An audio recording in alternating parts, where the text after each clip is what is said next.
YouTube ചാനലിലേക്ക് എല്ലാവർക്കും സ്വാഗതം. RRB NTPC ഫോക്കസ് ചെയ്തിട്ടുള്ള നമ്മുടെ സെഷനിൽ ക്വാണ്ടിറ്റേറ്റീവ് ആപ്റ്റിറ്റ്യൂഡിലെ നമ്പേഴ്സിൻ്റെ 5th പാർട്ടിലേക്കാണ് നമ്മൾ കിടക്കുക. അപ്പോൾ ബേസിക് പ്രോബ്ലംസ് ഓൺ നമ്പേഴ്സ് എന്നുള്ള സെഷൻസിൽ 2 പ്രധാന സെക്ഷൻസ് നമ്മൾ ഓൾറെഡി ഡിസ്കസ് ചെയ്തു. വളരെ പ്രധാനപ്പെട്ട നെക്സ്റ്റ് ലെവലിലേക്ക്, അടുത്ത ഹയർ ലെവലിലേക്കുള്ള കുറേ ക്വസ്റ്റ്യൻസിനെ കൂടിയാണ് ഈ ഒരു സെഷനിൽ നമ്മൾ പരിചയപ്പെടുക. Basic problems on numbers. ആ ചോദ്യത്തിൻ്റെ നേച്ചർ നോക്കിക്കോളൂ. The sum of 5 consecutive natural numbers is 55. Find the sum of the next 5 consecutive natural numbers. അപ്പോൾ already consecutive natural numbers, consecutive even numbers, consecutive odd numbers തുടങ്ങിയ നമ്പേഴ്സിൻ്റെ related ആയിട്ടുള്ള property vice ഉള്ള problems നമ്മൾ ചെയ്ത് practised ആണ്. അപ്പോൾ ഇവിടെ അതിൻ്റെ ഒരു നെക്സ്റ്റ് ലെവലിലേക്ക് ക്വസ്റ്റിനെ ഒന്ന് എലിവേറ്റ് ചെയ്തു. അപ്പോൾ നമ്മൾ ഓൾറെഡി പഠിച്ചു കഴിഞ്ഞു കോൺസിക്യൂട്ടീവ് നാച്ചുറൽ നമ്പേഴ്സ് എന്ന, odd natural numbers, even natural numbers എന്നൊക്കെ പറയുമ്പോൾ അവ ഒരു അരിത്തമെറ്റിക് പ്രോഗ്രഷനിലാണ് എന്ന് പഠിച്ചു. അപ്പോൾ ഇവിടെ കോൺസിക്യൂട്ടീവ് നാച്ചുറൽ നമ്പേഴ്സിനെ കുറിച്ചാണ് പറഞ്ഞത്. 5 കോൺസിക്യൂട്ടീവ് നാച്ചുറൽ നമ്പേഴ്സാണ്. അപ്പോൾ അവയ്ക്ക് പൊതുവായിട്ടൊരു സ്വഭാവം അവിടെ ഉണ്ടാവും എന്നുള്ളതാണ് നമ്മളിവിടെ കൺസിഡർ ചെയ്യുന്നത്. ആ ഒരു പ്രോപ്പർട്ടിയെ ബേസ് ചെയ്തിട്ടാണ് ഇവിടെയും വരിക. If the sum of 5 consecutive natural numbers is 55 എന്ന് പറയുമ്പോൾ നമുക്ക് വേണമെങ്കിൽ നടുക്കത്തെ നമ്പർ ഏതാണ് എന്ന് കണ്ടുപിടിക്കാം. ഏതായിരിക്കും? സം എന്ന് പറയുന്നത് ഇവിടെ പറഞ്ഞു, സം എന്ന് പറഞ്ഞാൽ 55 അതുകൊണ്ട് എന്തായിരിക്കും ആവറേജ് എന്ന് ചിന്തിച്ചാൽ സം 55. അപ്പോൾ ആവറേജ് എന്ന് പറയുമ്പോൾ 55/5 11 എന്ന് കിട്ടി.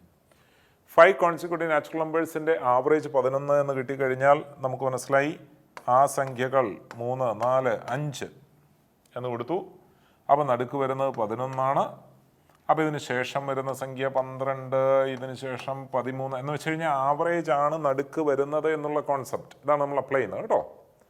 അപ്പോൾ ആവറേജ് കണ്ടുപിടിച്ചു, ആവറേജ് നടുക്കെഴുതി. അപ്പോൾ തുടർച്ചയായി എണ്ണൽ സംഖ്യകളായതുകൊണ്ട് തുടർന്ന് മുകളിലേക്ക് 12, 13 എന്ന് വന്നു. താഴേക്ക് 1 കുറച്ചു 10, വീണ്ടും 1 കുറച്ചു 9. ഇതാണ് നമ്മൾ പരിചയപ്പെടുന്ന ആദ്യത്തെ സംഖ്യ. അവയുടെ തുക 55. എങ്കിൽ നമ്മുടെ ചോദ്യം നെക്സ്റ്റ് കോൺസിക്യൂട്ടീവ് നാച്ചുറൽ നമ്പേഴ്സിൻ്റെ സം എന്താണ്? അപ്പോൾ അടുത്ത സെറ്റിനെ നമ്മൾ നോക്കി 1, 2, 3, 4, 5 സംഖ്യകൾ. അവിടെ 13 വന്നെങ്കിൽ 14 ഇവിടെ തുടങ്ങും അല്ലേ? 14, 15, 16, 17, 18 ഇവയുടെ തുകയാണ് നമുക്ക് കണ്ടുപിടിക്കേണ്ടത്. അപ്പോൾ ഈ സംഖ്യകളുടെ തുക കണ്ടുപിടിക്കുവാൻ നമ്മൾ അവിടെ average sum divided by number ആയിരുന്നു. ഇവിടെ ഇപ്പോൾ സം കണ്ടുപിടിക്കണം. അപ്പോൾ തിരിച്ച് അപ്രോച്ച് ചെയ്താൽ പോരെ? അപ്പോൾ സം എന്താണെന്ന് കണ്ടുപിടിക്കാൻ ആവറേജ് ഇൻറ്റു നമ്പർ കണ്ടുപിടിച്ചാൽ മതി. അപ്പോൾ ഈ സെറ്റിൻ്റെ നടുക്കത്തെ സംഖ്യ 16 അല്ലേ? അപ്പോൾ നമുക്ക് മനസ്സിലായി 16 × 5 ചെയ്താൽ മതി. അപ്പോൾ 16 × 5 എത്ര എന്ന് വന്നോളും? 16 × 5 80 എന്ന് വരും. അപ്പോൾ നമ്മുടെ ആൻസർ 80 ആണ്. അപ്പോൾ ഇവിടെ നമ്മൾ അപ്ലൈ ചെയ്ത ട്രിക്ക് എന്താണെന്ന് മനസ്സിലാക്കണം. ആവറേജിൻ്റെ കോൺസെപ്റ്റ് ആവറേജിൽ നിന്ന് സമ്മിലേക്ക് വരികയായിരുന്നു. അപ്പോൾ ഇവിടെ ആവറേജ് എന്ന് പറഞ്ഞപ്പോൾ സം ഡിവൈഡഡ് ബൈ നമ്പർ എന്ന് വന്നു.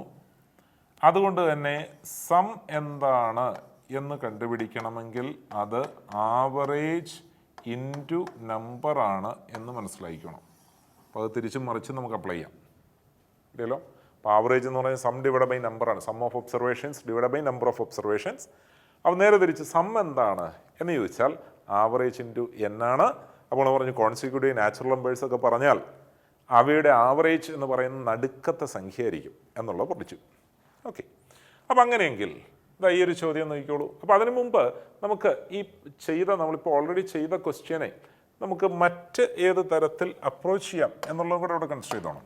ഈ ഒരു ക്വസ്റ്റ്യനെ തന്നെ കോൺസിക്യൂട്ടീവ് നാച്ചുറൽ നമ്പേഴ്സ് ആയതുകൊണ്ട് തന്നെ നമുക്ക് അവയുടെ നടുക്കത്തെ സംഖ്യ കണ്ടുപിടിച്ച് ചെയ്യണം എന്ന് നിർബന്ധമൊന്നുമില്ല. നിങ്ങൾ വെറുതെ 5 കോൺസിക്യൂട്ടീവ് നാച്ചുറൽ നമ്പേഴ്സിനെ കുറിച്ച് ചിന്തിച്ചോ. 1, 2, 3, 4, 5 കോൺസിക്യൂട്ടീവ് നാച്ചുറൽ നമ്പേഴ്സ്. അപ്പോൾ ഇത്ര ഒരു ചോദ്യം വരുമ്പോൾ റാൻഡംലി ഒരു സെറ്റിനെ കുറിച്ച് നമ്മൾ ചിന്തിച്ചു.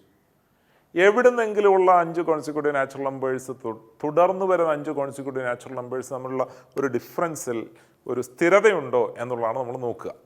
അപ്പോൾ ഇവിടെ നമ്മൾ ചെയ്യേണ്ടത് 1, 2, 3, 4, 5 ആദ്യത്തെ 5 കോൺസിക്യൂട്ടീവ് നാച്ചുറൽ നമ്പേഴ്സ് നമ്മൾ എഴുതി. തുടർന്ന് വരുന്ന 5 കോൺസിക്യൂട്ടീവ് നാച്ചുറൽ നമ്പേഴ്സിനെ അതിന് താഴെയായിട്ട് എഴുതിക്കൂ. 6, 7, 8, 9, 10 എന്ന് എഴുതി. ഇവിടെ ഒരു ഇൻട്രസ്റ്റിംഗ് റിലേഷൻഷിപ്പ് നിങ്ങൾക്ക് നോക്കിയാൽ മനസ്സിലാക്കാൻ പറ്റും. ഈ 1നോട് 5 കൂട്ടിയപ്പോഴല്ലേ താഴത്തെ വന്നിരിക്കുന്ന അതേ 5ൻ്റെ ഡിഫറൻസ് എല്ലായിടത്തും നമുക്ക് കാണാം. എല്ലാ സംഖ്യയിലും ഈ ഒരു 5 കൂടുന്നത് നമുക്ക് കാണുവാനായിട്ട് പറ്റി. എല്ലായിടത്തും 5 കൂടുന്നു. മനസ്സിലായല്ലോ? അപ്പം അങ്ങനെയെങ്കിൽ നമുക്ക് മനസ്സിലായി ഈ ആദ്യത്തെ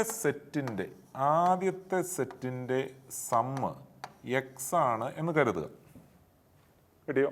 ആദ്യത്തെ സെറ്റ് നമ്മൾ ഇനി ഒന്ന് ജനറലൈസ് ചെയ്യുകയാണ്, സാമാന്യവൽക്കരിക്കുകയാണ്. ആദ്യത്തെ സെറ്റിൻ്റെ സം എക്സ് ആണെങ്കിൽ അടുത്ത സെറ്റിൻ്റെ സം എന്താണ് എന്ന് ചോദിച്ചാൽ ആ എക്സിൻ്റെ കൂടെ എന്തുകൂടെ കൂട്ടിയാൽ മതിയാവും? നമുക്കിവിടെ മനസ്സിലായി 5 5 5 5 5 5 തവണ 5 അവിടെ കൂട്ടണം. അപ്പം 5 ഗുണം 5 5 ഗുണം 5 5 ഗുണം 5 5 തവണ നമ്മൾ ഈ 5 കൂട്ടുന്നുണ്ട്.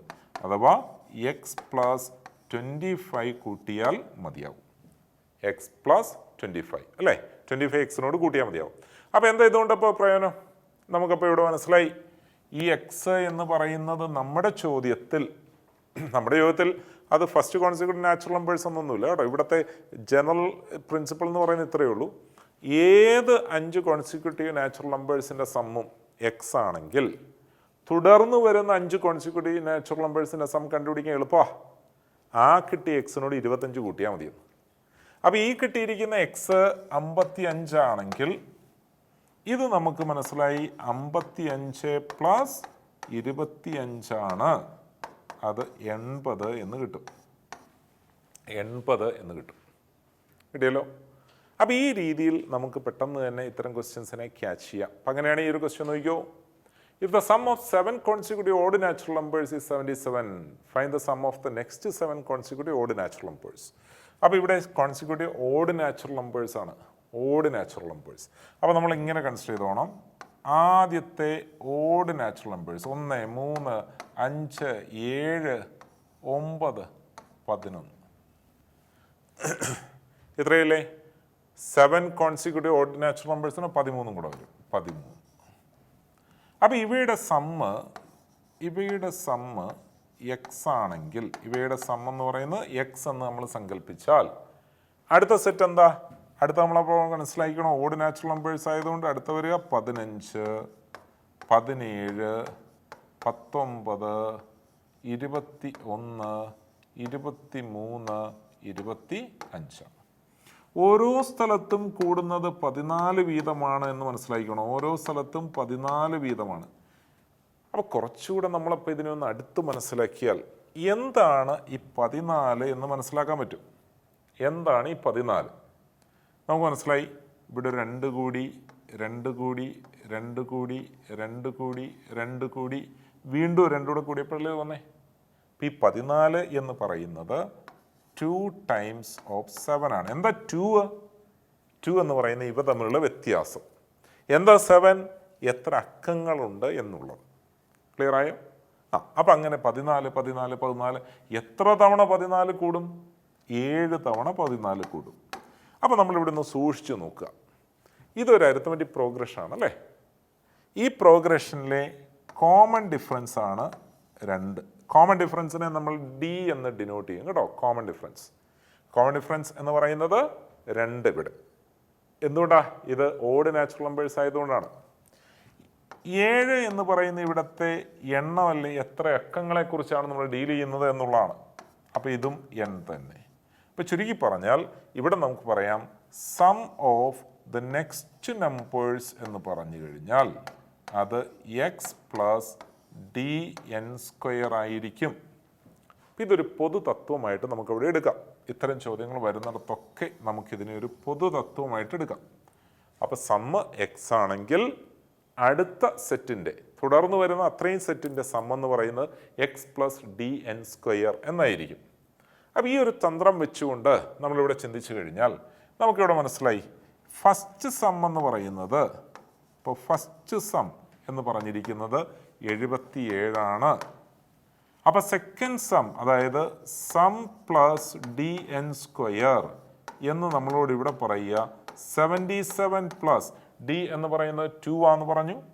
2n സ്ക്വയർ, എൻ സ്ക്വയർ എന്ന് പറയുമ്പോൾ 7 സ്ക്വയർ എന്ന് വന്നു. അപ്പോൾ ഇത് 77 പ്ലസ് 7 സ്ക്വയർ 49 അല്ലെ, 49ൻ്റെ 2 എത്ര വന്നു? 98. അപ്പോൾ ഇത് 77 പ്ലസ് 98 എന്ന് വരും. അപ്പോൾ എത്ര എന്നുള്ളൂ? 175 എന്നുള്ള നമ്മുടെ ആൻസറും കിട്ടും. അപ്പോൾ ഇത് മനസ്സിൽ ഓർത്ത് വെച്ചോണം. ആദ്യ സെറ്റിൻ്റെ സം എക്സ് ആണെങ്കിൽ അടുത്ത സെറ്റിൻ്റെ സം, തുടർന്ന് വരുന്ന സെറ്റിൻ്റെ sum X plus D N square ആണ്. X plus D N square. ഇനി ഈ പറഞ്ഞ കാര്യം നമുക്ക് അങ്ങോട്ടേക്ക് ഡൈജസ്റ്റ് ആകുന്നില്ല, ഇച്ചിരി ബുദ്ധിമുട്ട് തോന്നുന്നു എന്നുണ്ടെങ്കിൽ നമ്മളവിടെ ഒരല്പം കൂടി ടൈം കൺസ്യൂമിങ് ആണെങ്കിലും ചെയ്യേണ്ട കാര്യം ഇങ്ങനെ നോക്കിക്കോണം. 7 കോൺസിക്യൂട്ടീവ് നാച്ചുറൽ നമ്പേഴ്സ്. അപ്പോൾ 1 2 3 4 5 6 7. തുടർന്ന് വരുന്ന 7 കോൺസിക്യൂട്ടീവ് നാച്ചുറൽ നമ്പേഴ്സ്. 1 2 3 4 5 6 7. അപ്പോൾ ഇതിൽ ആരാണ് നടുക്ക് വരുന്നത് എന്നുള്ളത് ശ്രദ്ധിച്ചോണം. അപ്പോൾ ആവറേജ് എന്ന് പറയുന്നത് ഈ നടുക്ക് വരുന്ന ഈ സ്റ്റെപ്പ്, ഇതാണ് ആവറേജ്. ക്ലിയർ ആയല്ലോ? അപ്പോൾ ഇതിനെ നമ്മൾ ക്യാച്ച് ചെയ്യുക എന്നുള്ളതാണ്. അപ്പോൾ ഇവിടെ നിന്ന് മനസ്സിലായി 7 കോൺസിക്യൂട്ടീവ് നാച്ചുറൽ നമ്പേഴ്സിൻ്റെ സമ്മ് 77 ആണെന്ന് പറഞ്ഞാൽ ഈ നടുക്ക് വരിക 77/7, അതായത് 11 ആണ് നടുക്ക് വരിക. 11 കിട്ടിയല്ലോ? അപ്പോൾ നിങ്ങൾ ചെയ്യേണ്ട ഇത്രയേ ഉള്ളൂ. ഇവിടെ നിന്ന് ഓഡ് നമ്പേഴ്സ് അങ്ങ് എഴുതി പോവുക. ഇവിടെ നിന്ന് ഓഡ് നമ്പേഴ്സ്. അപ്പോൾ 11 വന്നു, 13 വന്നു, 15 വന്നു, 17 വന്നു, 19, 21, 23, 25. ഇത്ര എഴുതിപ്പോയാൽ മതി. കിട്ടിയല്ലോ? അപ്പോൾ നമ്മൾ ആദ്യം പറഞ്ഞ ട്രിക്സ് അങ്ങോട്ടേക്ക് ഡൈജസ്റ്റ് ചെയ്യാണ്ട് ബുദ്ധിമുട്ടുണ്ട്. നമുക്ക് അത്രയും റിസൾട്ടൊക്കെ ഓർക്കുമ്പോഴത്തേന് പേടി. അപ്പോൾ ചെയ്യേണ്ട ഇത്രയേ ഉള്ളൂ. ആദ്യം ഇങ്ങനെയാണ്, ഇങ്ങനെയാണ്, റൈറ്റ്. അപ്പം അതിൻ്റെ നടുക്ക് തുടങ്ങണം. അതിൻ്റെ നടുക്കം തുടങ്ങി ഇവിടെ വരണം. ഇത്ര ഓർത്താൽ മതി. ഇവിടെ വന്നിട്ട് എന്തായിരിക്കും ഇതിൻ്റെ സമ്മെന്ന് ചിന്തിച്ചാൽ 7 എണ്ണമല്ലേ? അപ്പോൾ ഇവിടുത്തെ സമ്മ് എന്താണ് എന്ന് കണ്ടുപിടിക്കാനായിട്ട് sum of the second set എന്ന് പറഞ്ഞാൽ ഈ 25നെ ആ എണ്ണം കൊണ്ടങ്ങ് ഗുണിച്ചാൽ മതി. 25 × 7. അപ്പോൾ നമുക്ക് ആൻസറായി 25 × 7 175 എന്ന് കിട്ടി. 175. അപ്പോൾ അടുത്ത ചോദ്യം നമുക്ക് ഈ 2 വിധത്തിലും ചെയ്ത് നോക്കാം. അപ്പോൾ നമുക്ക് ഏതാണ് കൂടുതൽ ടൈം അവിടെ സേവ് ചെയ്യാൻ സാധിക്കുക, ഏതായിരിക്കും എളുപ്പത്തിൽ മനസ്സിലാക്കാൻ സാധിക്കുക എന്നുള്ളത് നോക്കാം. Sum of 5 consecutive odd numbers is 575. അപ്പോൾ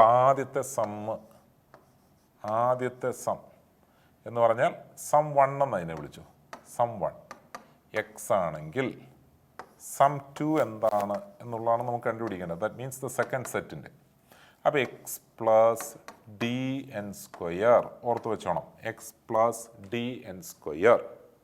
അപ്പോൾ ഇവിടെ നോക്കാം, ഈ സമ്മ് എന്താണെന്നുള്ളതാണ്. അപ്പോൾ ആദ്യത്തെ സമ്മ് മനസ്സിലായി, ഇത് 575 ആണ്. രണ്ടാമത്തെ സം 575ൻ്റെ കൂടെ എന്തുകൂടെ കൂട്ടണം? നമുക്ക് മനസ്സിലായി കോൺസിക്യൂട്ടീവ് ഓഡ് നമ്പേഴ്സ് എന്ന് പറയുമ്പോഴേ കോമൺ ഡിഫറൻസ് 2 ആണ് കേട്ടോ. Consecutive odd numbers, consecutive even numbers എന്നൊക്കെ പറയുമ്പോൾ കോമൺ ഡിഫറൻസ് 2 ആണ്. അപ്പോൾ ഡിയുടെ സ്ഥാനത്ത് 2 എന്ന് വന്നു. ഇവിടെ എത്ര നമ്പേഴ്സിൻ്റെ കാര്യമാണ് നമ്മൾ പറയുന്നത്? 5 കോൺസിക്യൂട്ടീവ് നമ്പേഴ്സിൻ്റെ കാര്യമാണ്. അപ്പോൾ എന്ന് വെച്ച് കഴിഞ്ഞാൽ 5 ആണ് ഇവിടുത്തെ കോമൺ നമ്പർ ഓഫ് ടേംസ്. അപ്പോൾ ഡി എൻ സ്ക്വയർ ഇത്ര ചെയ്യേണ്ടുള്ളൂ. അപ്പോൾ 575 പ്ലസ് 2n സ്ക്വയർ. അപ്പോൾ കാര്യം എളുപ്പമായി. ഇത് 575 പ്ലസ് 50 എന്നല്ലേ വന്നേ? 2 5 സ്ക്വയർ, 2 × 5 സ്ക്വയർ. 5 സ്ക്വയർ എന്ന് പറഞ്ഞാൽ 25 ആണ്. 25 × 2 50 എന്ന് പറയുമ്പോൾ എത്രയെന്ന് വന്നോളും?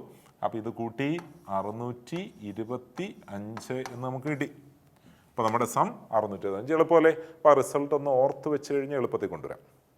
ഇനി അതങ്ങോട്ട് ഇഷ്ടപ്പെട്ടില്ല, നമുക്ക് അങ്ങനെ പോയാൽ പോരാ.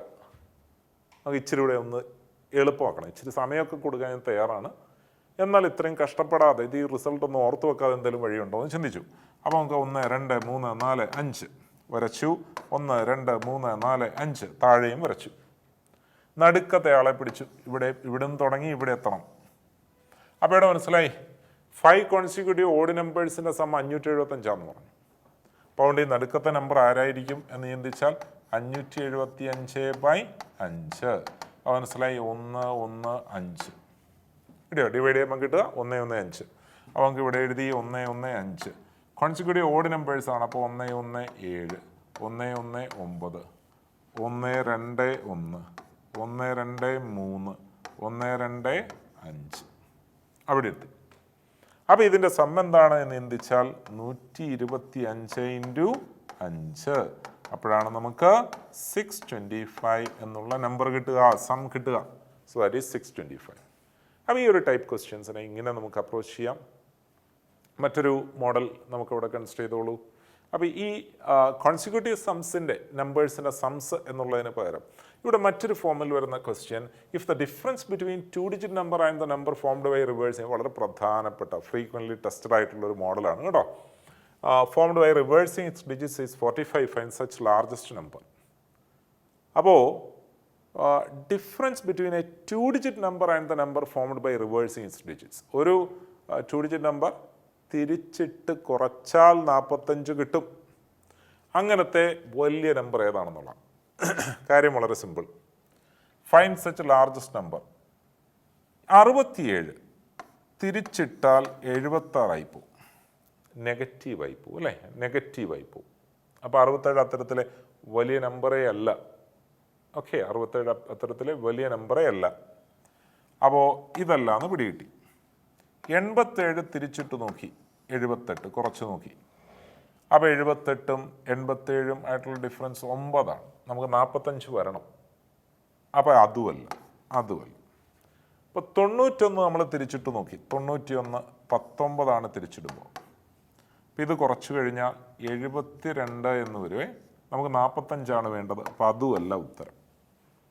അപ്പോൾ 94 കുറച്ചിട്ടു 49 നോക്കിയപ്പോൾ സംഗതി ഓക്കെ.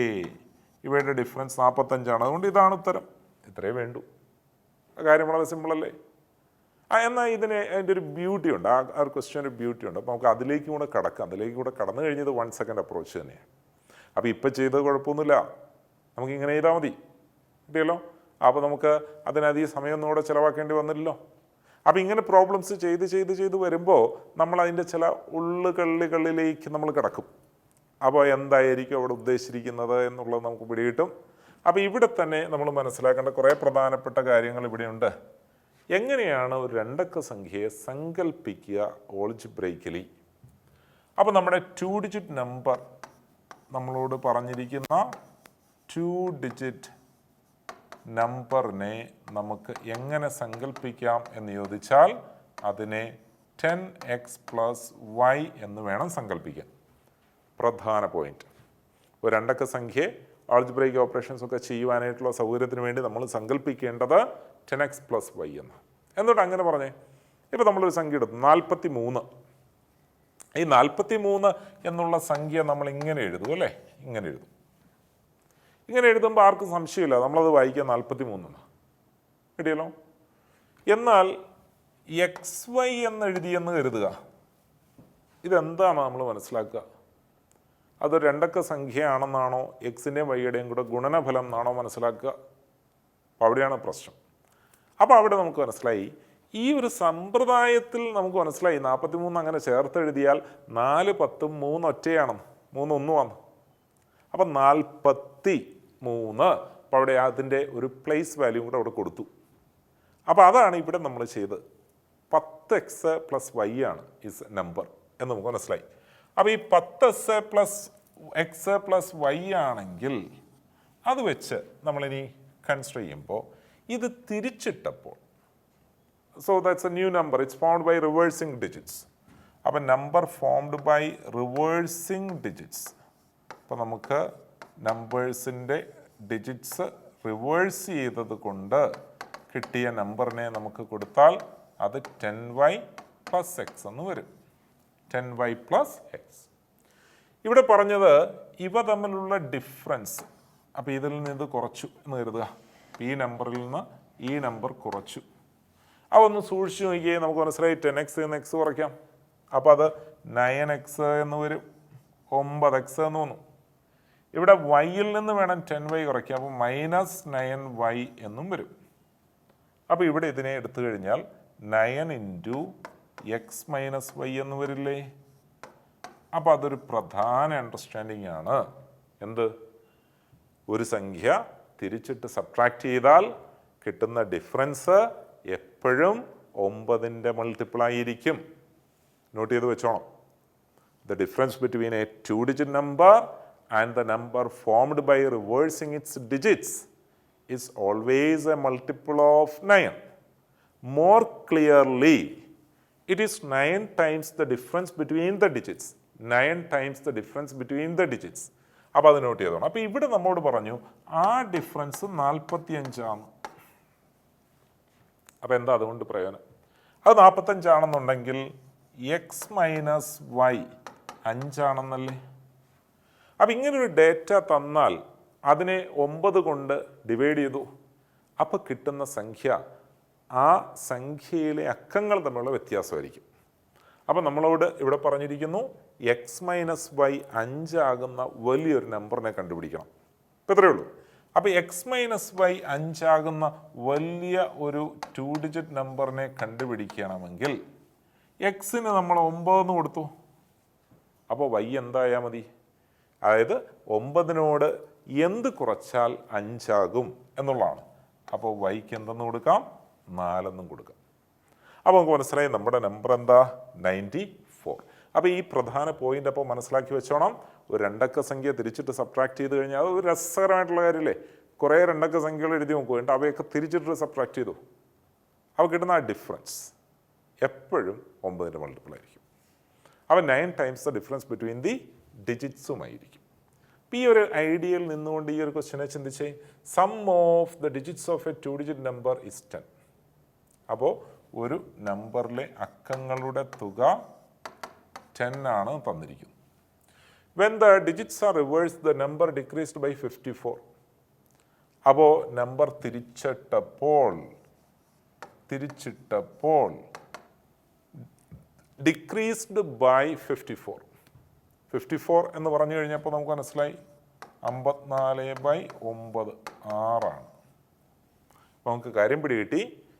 സമ്മ് 10ഉം ഡിഫറൻസ് 6ഉം. അപ്പം നമ്മൾ നേരത്തെ പഠിച്ചൊരു കാര്യമുണ്ട്. അങ്ങനെയാണെങ്കിൽ എക്സ് എന്തായിരിക്കും വൈ എന്തായിരിക്കും എന്ന് കണ്ടുപിടിക്കാൻ പഠിച്ചല്ലേ. അപ്പോൾ എക്സ് എന്തായിരിക്കും വൈ എന്തായിരിക്കും? അപ്പോൾ എക്സ് എന്ന് പറഞ്ഞു കഴിഞ്ഞാൽ 10 + 6/2. അപ്പോൾ ഇങ്ങനെ 2 ഇക്വേഷൻ വന്നു കഴിഞ്ഞാൽ അതിലെ വലിയ നമ്പറായ എക്സ് കണ്ടുപിടിക്കാനായിട്ട് ഇപ്രകാരം ചെയ്താൽ മതിയായിരിക്കും.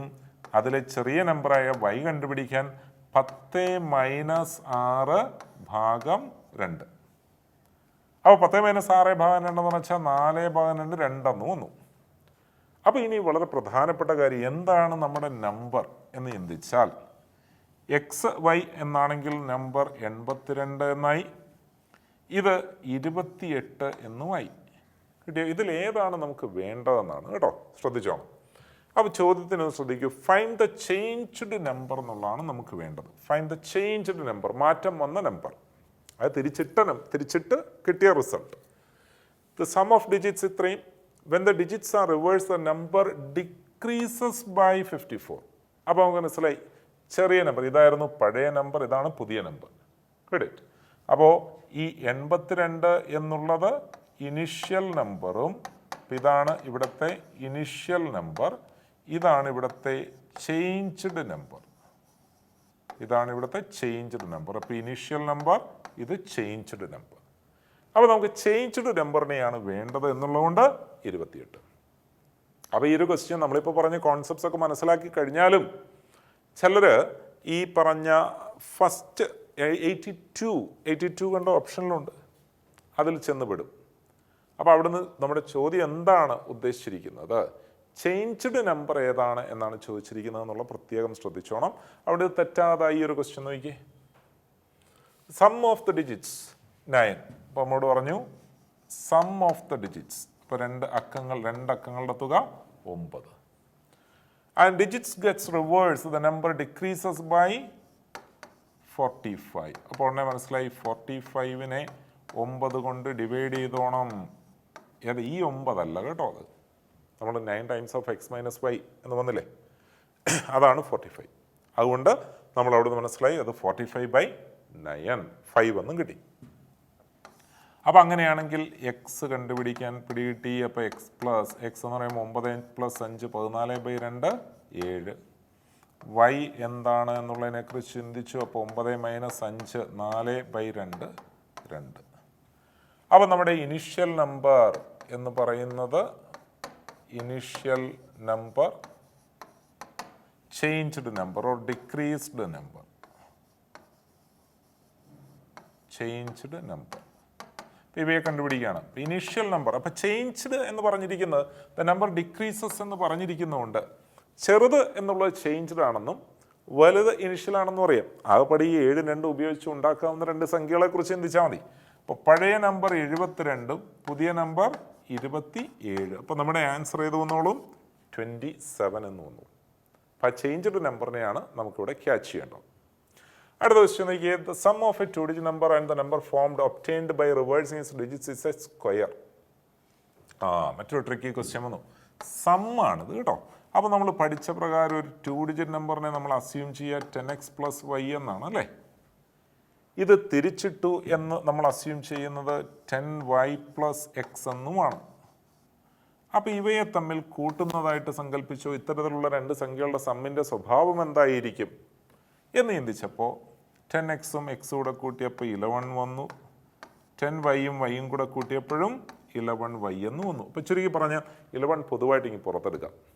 അല്ല, അപ്പോൾ 11 ടൈംസ് ഓഫ് x + y എന്ന് നമുക്ക് കിട്ടി. 11 ടൈംസ് ഓഫ് x + y. അപ്പോൾ ഈ 11 ടൈംസ് ഓഫ് x + y കുറിച്ചാണ് നമ്മൾ ഇവിടെ പറഞ്ഞിരിക്കുന്നത്. ഇതൊരു പെർഫെക്റ്റ് സ്ക്വയർ ആയിരിക്കണം. അപ്പോൾ ഈ കാര്യവും ഒന്ന് നോട്ട് ചെയ്തു. അപ്പോൾ ഇവിടെ എഴുതിക്കോണം. Sum of a 2-digit number and the number formed by reversing its digits is always a multiple of 11. Is always a multiple of 11. And it is 11 times the sum of the digits. And it is 11 times the sum of the digits. അപ്പോൾ അങ്ങനെ വേണം നമ്മൾ അതിനെ consider ചെയ്യാൻ. അപ്പോൾ ഇതിനെ തുടർന്ന് പോയാൽ ഇതൊരു പെർഫെക്റ്റ് സ്ക്വയർ ആകണം. അതാണ് ഇവിടുത്തെ ട്രിക്ക്. ഇതൊരു പെർഫെക്റ്റ് സ്ക്വയർ ആകണമെങ്കിൽ എന്തുണ്ട് പരിപാടി? ഇപ്പോൾ 11 × x + y എന്ന് പറയുന്ന ഒരു പെർഫെക്റ്റ് സ്ക്വയർ ആകണമെങ്കിൽ ഒന്ന് ഓർത്ത് നോക്കിയേ. x + y എന്ന് പറയുന്നത് 11 ആയാൽ പോരെ. 11 × x + y ഒരു പെർഫെക്റ്റ് സ്ക്വയർ ആകണം എന്നുണ്ടെങ്കിൽ 11 × 11 അല്ലേ പെർഫെക്റ്റ് സ്ക്വയർ ആകുക. അപ്പോൾ x + y എന്ന് പറയുന്നത് 11 ആയാൽ അതൊരു പെർഫെക്റ്റ് സ്ക്വയർ ആയി. അപ്പോൾ മറ്റേതെങ്കിലും വാല്യൂസ് ആയി അത് പെർഫെക്റ്റ് സ്ക്വയർ ആവുമോ? ഇനി അതിന് മുകളിലേക്കുണ്ട് അല്ലേ, അതിന് മുകളിലേക്ക്. അപ്പോൾ പക്ഷേ നമുക്ക് മനസ്സിലാക്കണം എക്സും വൈയും ഒരു 2 അക്ക സംഖ്യയിലെ 2 അക്കങ്ങളാണ്. അതുകൊണ്ട് അവയുടെ തുക പരമാവധി 9 9 18 വരെ വരാം. അപ്പോൾ അതുകൊണ്ട് ഈ ഒരു പോസിബിലിറ്റി മാത്രം അവിടെ പരിഗണിച്ചാൽ മതി. അപ്പോൾ അടുത്ത നമ്മുടെ ശ്രദ്ധ എങ്ങനെ x + y 11 ആകത്തക്ക വിധത്തിൽ 2 അക്ക സംഖ്യകളെ സൃഷ്ടിക്കാം എന്നുള്ളതാണ്. മനസ്സിലായി. 9x 9 ആണെങ്കിൽ y 2. അപ്പോൾ 92 ഇത്തരത്തിലുള്ള നമ്പറാണ് അല്ലേ. 92 ഇത്തരത്തിലുള്ള നമ്പറാണ്. അടുത്ത എന്ത് വരും? 83 ഇത്തരത്തിലുള്ള നമ്പറാണ്. 74 എന്താ അക്കങ്ങളുടെ തുക 11 ആയാൽ മതി. 74 ഇത്തരത്തിലുള്ള നമ്പറാണ്. അപ്പോൾ ഈ ഒരു ഫോമിൽ നമുക്ക് ഇവയെ കൺസിഡർ ചെയ്യാം. പിന്നെ വേറെ എന്തുണ്ട് വരും? 65 വരും. കിട്ടിയോ? 65 ഇത്തരത്തിലുള്ള നമ്പറാണ്. ഇനി ഏതാ വരിക? ഈ പറഞ്ഞ കാര്യങ്ങളൊക്കെ തിരിച്ചിട്ടാൽ കിട്ടുന്ന നമ്പേഴ്സും എടുക്കാം. അപ്പോൾ ഈ പറഞ്ഞ കാര്യങ്ങളൊക്കെ തിരിച്ചിട്ടാൽ ആര് വരും? 56 ഇത്തരത്തിലുള്ള നമ്പറാണ്. 47 ഇത്തരത്തിലുള്ള നമ്പറാണ്. കിട്ടിയല്ലോ. 38 ഇത്തരത്തിലുള്ള നമ്പറാണ്. 29 ഇത്തരത്തിലുള്ള നമ്പറാണ്. കിട്ടിയോ? അപ്പോൾ തിരിച്ചിട്ടു എന്നുള്ളതുകൊണ്ട് അത് മറ്റൊരു 2-digit നമ്പർ ആകാതിരിക്കുന്നില്ല. അപ്പോൾ 92 ഒരു നമ്പറാണ്. അപ്പോൾ നമ്മളൊന്ന് ചിന്തിച്ചേ, 92 എന്ന നമ്പർ തിരിച്ചിട്ട് ആഡ് ചെയ്താൽ പെർഫെക്റ്റ് സ്ക്വയർ. 29 എന്ന നമ്പർ തിരിച്ചിട്ട് ആഡ് ചെയ്താൽ പെർഫെക്റ്റ് സ്ക്വയർ. അപ്പോൾ ഇത് 2 ഐഡൻറ്റിറ്റിയാണ്. അതുകൊണ്ട് നമുക്ക് മനസ്സിലായി ഇവിടെ എത്ര എണ്ണം ഉണ്ട് ഈ കണ്ടീഷൻ സാറ്റിസ്ഫൈ ചെയ്യുന്നത്. അപ്പോൾ ഈ കണ്ടീഷൻ സാറ്റിസ്ഫൈ ചെയ്യുന്ന മുഴുവൻ 8 നമ്പേഴ്സ് ആർ പോസിബിൾ. മുഴുവൻ 8 നമ്പേഴ്സ്. അപ്പോൾ മുഴുവൻ 8 നമ്പേഴ്സ് കിട്ടിയില്ലേ? അതൊരല്പം ട്രിക്കി ആയിട്ടുള്ളൊരു ക്വസ്റ്റ്യൻ ആണ്. നമ്മൾ അതിൻ്റെ കോൺസെപ്റ്റ്സിനെ ഒന്ന് കൃത്യമായിട്ട് മനസ്സിലാക്കി വെച്ചാൽ മതി. അപ്പോൾ നമ്മൾ എന്തൊക്കെ പഠിച്ചു? 2 സംഖ്യകൾ തിരിച്ചിട്ട് സബ്ട്രാക്ട് ചെയ്ത് കഴിഞ്ഞാൽ 9ന്റെ മൾട്ടിപ്പിൾ, കൂട്ടിക്കഴിഞ്ഞാൽ 11ന്റെ മൾട്ടിപ്പിൾ. അപ്പോൾ ഫൈനലി ഒരു ക്വസ്റ്റ്യൻ കൂടെ നോക്കിക്കോളൂ. Find the largest prime factor of the sum of 3 3-digit numbers. 3 അക്ക സംഖ്യകൾ. ആ 3 അക്ക സംഖ്യകളുടെ പ്രത്യേകതയുണ്ട് കണ്ടോ. ABC ഒരു സംഖ്യ ഇങ്ങനെ വന്നു, മറ്റൊരു സംഖ്യ BC ബിയിൽ തുടങ്ങി, മൂന്നാമത്തെ നമ്പർ സിയിൽ തുടങ്ങി. പക്ഷേ ഇതൊരു സൈക്ലിക് ഓർഡറാണ് ഇവ കീപ്പ് ചെയ്തിരിക്കുന്നത് എന്നുള്ളത് ശ്രദ്ധിച്ചാൽ മനസ്സിലാക്കാം. എ ബി സിയെ നമുക്ക് മൂന്നക്ക സംഖ്യ എന്നുള്ള രീതിയിൽ ഓൾജിബ്രൈക്കലി എഴുതിയാൽ എ എന്നുള്ളത് 100ൻ്റെ സ്ഥാനത്തായതുകൊണ്ട് 100A പ്ലസ്, ബി എന്നുള്ള 10ൻ്റെ സ്ഥാനത്തായതുകൊണ്ട് 10B പ്ലസ് സി എന്നെടുത്തു. ഇത് വന്നപ്പോൾ 100B plus 10C plus A എന്ന് വന്നു. അപ്പോൾ ഈ സംഖ്യയെ നമുക്ക് 100C plus 10A plus B എന്ന് വന്നു. ഇവയുടെ തുകയെക്കുറിച്ചാണ് നമ്മൾ ചിന്തിക്കേണ്ടത്. അപ്പോൾ ഇവയുടെ തുകയുടെ ലാർജസ്റ്റ് പ്രൈം ഫാക്ടർ എന്താണെന്നാണ് നമ്മുടെ ചോദ്യം. അപ്പോൾ ഇവയൊന്ന് സൂക്ഷിച്ചു നോക്കിയാൽ മനസ്സിലാകും. 100A ഇവിടെയുണ്ട്, ഒരേ ഇവിടെയുണ്ട്, 10A ഇവിടെയുണ്ട്. എല്ലായിടത്തിനും ഈ 100, 10, 1 ഇവയുടെ കോഎഫിഷ്യൻസിൻ്റെ പ്രസൻസ് ഉണ്ട്. അപ്പോൾ അവ കൂട്ടി വന്നു കഴിഞ്ഞാൽ 111A plus 111B plus 111C എന്ന് വരും. അപ്പോൾ ഇവയെ നമുക്ക് 111A plus B plus C എന്നെടുക്കാം. 111A plus B plus C. ഈ A plus B plus C എന്നുള്ളത് ആ സംഖ്യയിലെ അക്കങ്ങൾക്കനുസരിച്ച് മാറ്റം വന്നുകൊണ്ടേയിരിക്കും അല്ലേ, A plus B plus C. അപ്പോൾ അതിനെ മൈൻഡ് ചെയ്യേണ്ട. നമ്മൾ 111നെ കുറിച്ച് ചിന്തിക്കൂ. 111നെ ഫാക്ടറൈസ് ചെയ്യാൻ സാധിക്കുമോ? 111. അപ്പോൾ 111 കണ്ടപ്പോഴേ മനസ്സിലായി 111 എന്നുള്ളത് 3ൻ്റെ ഒരു മൾട്ടിപ്പിളാണ്. എങ്ങനെ ഇപ്പോൾ നമ്മൾ അറിയുക അത് 3ൻ്റെ മൾട്ടിപ്പിളാണെന്ന്? അതിലെ അക്കങ്ങളുടെ തുക 3 നോക്കിക്കേ, 1 പ്ലസ് 1 പ്ലസ് 1. അപ്പോൾ ഇനി ആ 111 എവിടെ കാണുമ്പോഴും ഇത് ഓർത്ത് വെച്ചോണം. അപ്പോൾ നമുക്ക് മനസ്സിലായി 111 എന്ന് വെച്ചാൽ 3 ഗുണം 37 കേട്ടോ. 3 ഗുണം 37 എവിടെ കണ്ടാലും ഇനി അത് ഓർത്ത് വെച്ചോണം. അപ്പോൾ 37നെ ഇനിയും നമുക്ക് പൊട്ടിക്കാമോ? 37നെ ഫാക്ടറൈസ് ചെയ്യാൻ സാധിക്കുമെന്ന് ആലോചിച്ചേ. 37നെ എങ്ങനെയെങ്കിലും ഫാക്ടറൈസ് ചെയ്യാമോ? ചിന്തിച്ച് നോക്കൂ. ഫാക്ടറൈസ് ചെയ്യാൻ സാധിക്കുന്നില്ല എങ്കിൽ എന്താ അതിൻ്റെ കൺക്ലൂഷൻ? 37 ഒരു പ്രൈം നമ്പറാണ്. അപ്പോൾ നമുക്ക് പറയാം ഇങ്ങനെ കൂട്ടുന്ന സംഖ്യകളിലെല്ലാം അവയുടെ എല്ലാത്തിൻ്റെ സമ്മ് ഈ ഒരു സ്ട്രക്ചറിലായിരിക്കും വരിക. അതിൻ്റെ അകത്ത് എല്ലായിടത്തും 37 എന്നുള്ള ഫാക്ടർ ഉണ്ടായിരിക്കും.